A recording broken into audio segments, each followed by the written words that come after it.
السلام علیکم ورحمۃ اللہ وبرکاتہ۔ کل ایک فتویٰ جاری ہوا ہے ایک مدرسے سے، اور جسے دارالعلوم بھی کہا جاتا ہے۔ پہلے یہ ایک اچھی جماعت تھی جس سے میں بھی متاثر رہا ہوں، میں شامل بھی رہا ہوں اور کافی وقت بھی گزارا ہے ان کے ساتھ، لیکن یہ جماعت، یہ امت اب آہستہ آہستہ فرقے میں تبدیل ہو گئی ہے، متشدد ہو گئی ہے، اور اس کے دو ٹکڑے بھی ہو گئے ہیں۔ میں کسی کا نام لینا پسند نہیں کرتا۔ اس کی ایک وجہ یہ ہے کہ میں کسی کے بارے میں بول کے اپنی زبان خراب نہیں کرنا چاہتا، اور میں کسی کو اس لائق نہیں سمجھتا کہ میں اس کا ذکر اپنی زبان سے کروں۔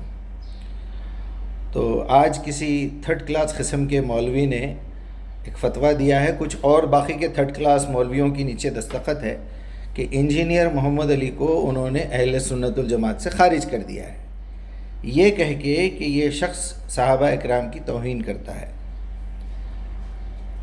تو میری آپ تمام سے گزارش ہے، جو بھی یہ ویڈیو کو دیکھ رہے ہیں، بھلے وہ اسی فرقے سے تعلق رکھتے ہوں، موت کا کوئی بھروسہ نہیں ہے، وہ کبھی بھی آ سکتی ہے، لیکن یقین پکا ہے کہ وہ آئے گی، وقت کا کوئی تعین نہیں ہے۔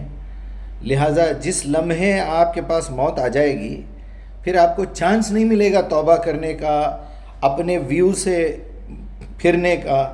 آپ جس راستے پہ جا رہے ہیں، جس نالائقی کی باتیں کر رہے ہیں، وہاں سے پلٹنے کا آپ کو کوئی چانس نہیں ملنے والا ہے، کوئی چانس نہیں۔ سیدھے سیدھے آپ کو سزا بھگتنی ہے اللہ کے پاس، وہاں پہنچنا ہے، اور یہاں کی تمام حرکتوں کا، تمام اقوال کا، تمام اپنی عقیدوں کا آپ کو جواب دینا ہے۔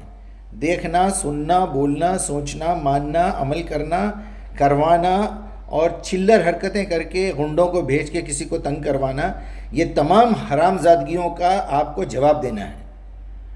یہ الفاظ بولتے ہوئے مجھے پہلے افسوس ہوتا تھا، اب خوشی ہو رہی ہے، کیونکہ جو لوگ حرام کام کرتے ہیں ان کو حرام زادہ بولنا کوئی بڑی بات نہیں ہے۔ حرام زادے کا مطلب ہے جو حرام کام کرتا ہے، ناجائز کو حرام زادہ نہیں بولتے۔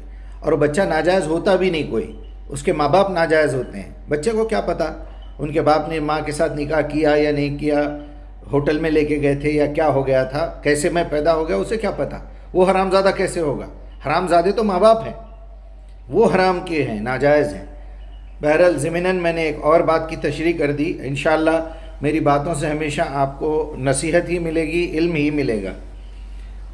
تو ان ذلیل لوگوں سے یہ پوچھنا چاہیے، سمجھ جاؤ، ابھی بھی میری وارننگ ہے کہ رجوع کر لو اللہ سے، توبہ کر لیجئے، اور موت کبھی بھی آ سکتی ہے، اس کی ٹائمنگ کا کوئی تعین نہیں ہے۔ اللہ کے رسول کو بھی نہیں معلوم تھا کہ کب موت آنے والی ہے۔ لہٰذا عقل مند آدمی یہ ہے کہ اپنی غلطی سے رجوع کر لے، توبہ کر لے، استغفار کر لے۔ اگر ہمت ہے، تھوڑی سی مردانگی بھی ہے، تو پھر سے ایک فتویٰ جاری کرے کہ میں نے جو فتویٰ لکھا تھا اور یہ لکھا تھا اس کا املا تک غلط ہے، مجھے بڑا افسوس ہوا، اس کو مفرد اور جمع کی تمیز نہیں ہو اس نالائق کو، لکھنے والے کو۔ بہرحال وہ فتویٰ اپنا واپس لے اور اس کا اعلان کرے کہ میرے سے غلطی ہوئی تھی، میں نے کسی مسلمان آدمی کو، ایون اللہ کے رسول نے تو کہا کہ کسی کافر کو بھی کافر مت کہو۔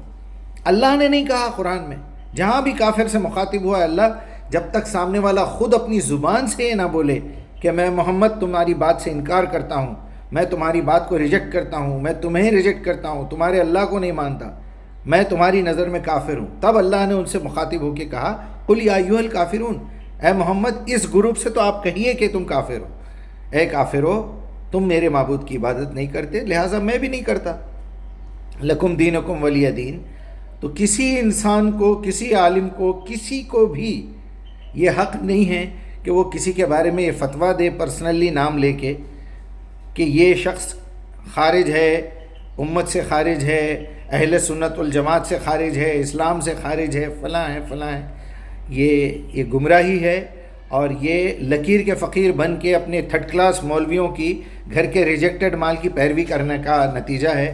اپنے آپ کو سنبھالیے اور اس کو بدلیے، اور قرآن پہ آ جائیے، پلیز قرآن پہ آ جائیے، قرآن کو پڑھیے، سمجھیے، تدبر کیجیے، اس پہ عمل کیجیے، اس کی دعوت دیجیے، اس میں اخلاص پیدا کیجیے۔ یہ لسٹ لکھ کے رکھ لیجیے، دیوار پہ چپکا لیجیے۔ میں اللہ تعالیٰ سے التجا کرتا ہوں کہ میں نے جو کچھ بھی کہا ہے اس میں اگر کوئی غلطی ہوئی ہے تو اللہ مجھے معاف کرے. میں آپ سب سے بھی معافی مانگتا ہوں اور اللہ سے یہ التجا ہے کہ میری غلطی کا ادراک مجھے دے دے تاکہ میں اپنی اصلاح کر سکوں. اور جو باتیں میں نے صحیح کہی ہیں یہ اللہ میری یہ اسپیشل ریکویسٹ ہے کہ کم سے کم ان نالائقوں کے دل و دماغ کو کہیں تو جھنجھوڑے اور ان کے اندر کوئی لاوا پیدا ہو, کوئی مردانگی اندر سے نکلے. ابھی غامدی صاحب کا ایک لنک میں آپ کو اسی ڈسکرپشن میں بھیج دوں گا. ایک مرد مجاہد کیسا ہوتا ہے, اور تمہارے اندر اتنا دم نہیں ہے کہ تم اپنے تھرڈ کلاس چلر ماننے والوں فالوورز کو تم ڈرا رہے ہو. ایک شخص گاؤں میں آیا ہے, وہ یہ ہے اور وہ ہے, اس سے بچو, اللہ سے یہ دعا ہے. یہ زنخے اور ہجڑے کرنے کی باتیں ہیں. تم تو ایسی تعلیم دو کہ تم دنیا کے کسی کفرستان میں جاؤ, کسی بڑے سے بڑے کافر سے بھی ملو تو اسے مسلمان بنانے کی کوشش کرو. تمہارے اندر اتنی ہمت ہونا چاہیے کہ تم اس کو اسلام کی دعوت دو.